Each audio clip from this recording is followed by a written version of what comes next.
Kapeng pampagising, di pa pwedeng matulog. Kailangan kong umangat, di pwedeng mahulog. Hinatid sa aking studio, tinimpla nila bruha. 5 araw na dito, pera kailangan makuha. Dito lang ako sa kuweba, umaga hanggang gabi. Pati mga bitches ko gumagawa ng salapi. Tas inaambag nila, dito sa aking kumpanya. Di Bago tayo magpa-ship, mo kasi ikaw maraming salamat sa inyo.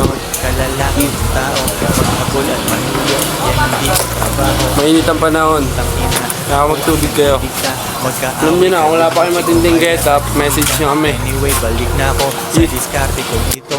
Di umalis sa aking linya, kaya hindi nalito. 7 days at walang off, bakasyon ko tsaka na. Papunta ako sa yaman, kung ayaw mo dyan ka na.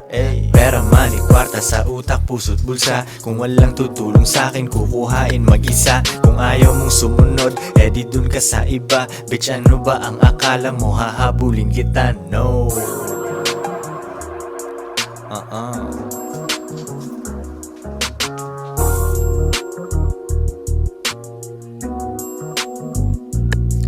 Kuha pera tas repeat kasi wala nang ibang play. Bagong picture ng babae ko, ang caption niya ay slay. Mismong siya ay hustling din sa IG at san pa man. Tinuruan ko paano kaya bulsa niya may laman. Di ko siya binibigyan, kailangan niyang ipunin yon. Kung sa tingin mo mali ako, yan iyong opinion. Mga di ko mautusan, sila ay nasa labas. Pag mahal nila ako, sila'y nasa tamang landas. Pera ko